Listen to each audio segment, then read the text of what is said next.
Adam Langdon is my next guest. He's a corporate entrepreneur. He's the gentleman who works with Mutual of Omaha. He heads up the national system. He's kind of the director of the national banking system for Mutual of Omaha Bank. So he's a very sharp guy, a smart guy, but he also has a passion for community activism, and he's involved at the grassroots level. And I want to dive into that. And he's also got an incredible goal that he's achieved recently that we're going to share and we're going to get into.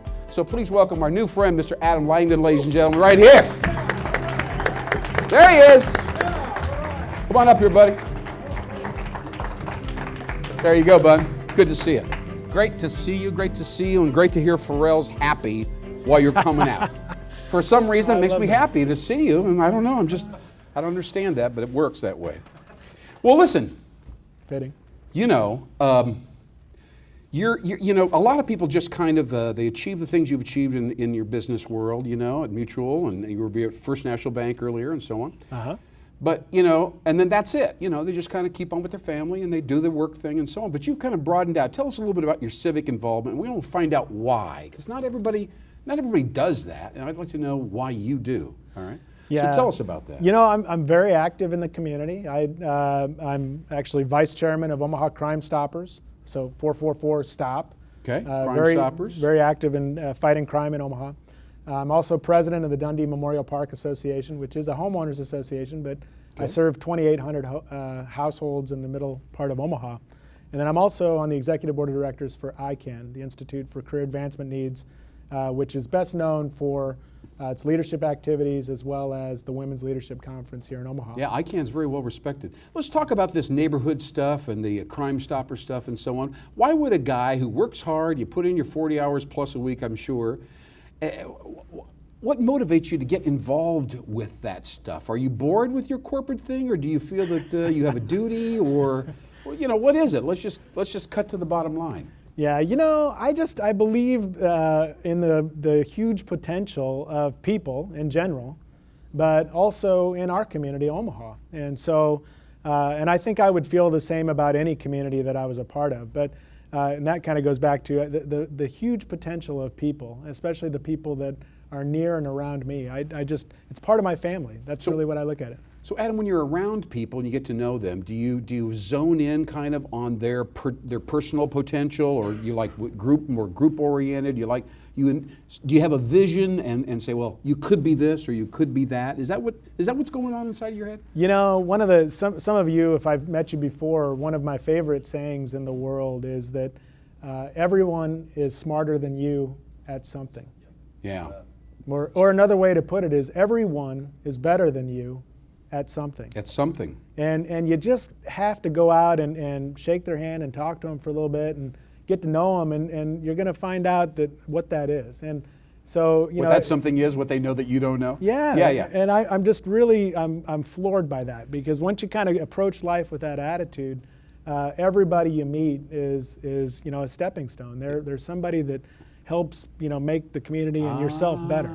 I'm kind of starting to put it together here. So your vision of a successful life is making connections, listening carefully to what those people have to offer, absorbing their lessons, and then allowing them to introduce you to new experiences or places or people or whatever. Is that? Am I saying that right? I think that's a large part of it. You know, a few years ago, I met with a friend, and I just said I want to get more active and more involved, and you know, so part of my network, I sat down with Katie, and Katie and I had a cup of coffee, and Katie really helped me reframe my place in life, you know, and I think that was a big turning point for me. I was very happy in my job, my career. Yeah. I'm doing well, I'm making good money, I've got a good place at a big company, Mutual of Omaha. Sure. But, you know, I wanted more, and so, you know, that's really valuable when you can sit down with a friend and sort of reframe the situation. Yeah, and let's talk about that reframing process, because that's not a word that you hear every day. I know what you're talking about. It's like when you have a third party and they tell you how they see you and how they see your life. Right. And you don't normally see it in those terms. Is that what you're getting at?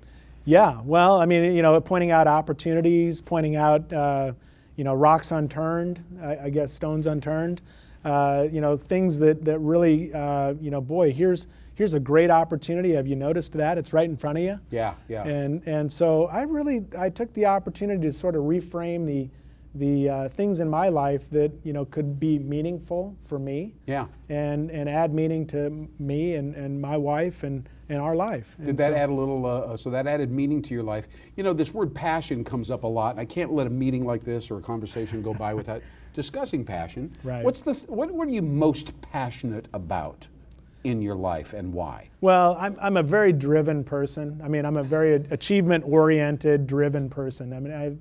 So fulfillment is in striving for goals or getting things done or making a difference is very important to me. I think one thing that I would tell you, tell anybody is that you got to put a lot of work in, and I think that's definitely part of my learning process as I've gone through life is that you don't just win the lottery. It's not a 2-week process.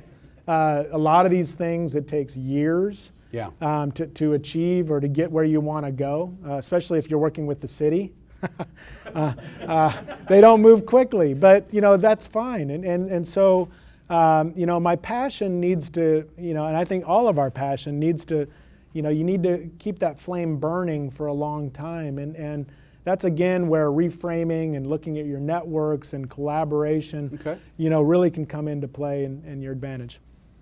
You shared with me that you had this goal about earning a pilot's license. Yes. And you did it. You kind of attacked it. You got it done rather quickly, if I recall. 3 months or something. I don't know. 3-4 months. And I'm very interested in that because a lot of people, that wouldn't even occur to them. They wouldn't even, But you seem to have a passion or a drive for doing that. Is that right? Yeah. Tell me about that, and tell me what it really means. Okay. Why does one guy say I want to fly, and the next guy's like, I get sick when I'm in a plane. Why would I want to fly? Why you? Yeah, my grandfather was a pilot, and my father is. So you think it's a genetic thing, maybe? Well, I don't know, but my pop's a pilot, and he actually built an airplane.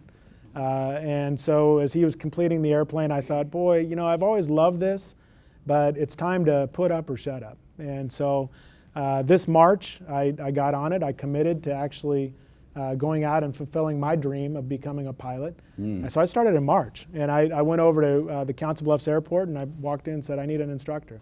And I started moving through the process. I love it. Straightforward. I actually, from when I soloed an airplane to when I was actually awarded my license was less than 90 days. So that was quick. Yeah. It was a big move. So as we kind of wrap up here, what do you think it means? The whole notion, I keep hearing a theme in your discussion, which is you don't stay at any one level, right? You keep pushing yourself up. I mean, I'm using the word pushing consciously here. Right. And I see a career ascension that goes along with the airplane ascension. I don't know. Do you see that going on in your life? I do, and I think that the pilot's license is going to take me to new and higher and better places with my family, with my grandfather who's 93 years old. Wow. With my father who's 65 and great, and I look forward to many great trips and years ahead. Sure. But I know that for me personally, it can take me a lot of great places. I have many great years ahead of me with my wife and in my family flying and enjoying those stories for years to come. Well, Adam, you seem very optimistic. That's a very appropriate thing to think about as we're in an optimism or tinged event, huh? Yeah. So thank you so much for sharing that with us, and congratulations on that latest accomplishment. That's concrete and it's transcendent, and I love that stuff right there, man. Thanks for having me. Thank you so much, Adam Langdon, Mutual Omaha. There we go. Good job, man. Very good. Up, up, and away.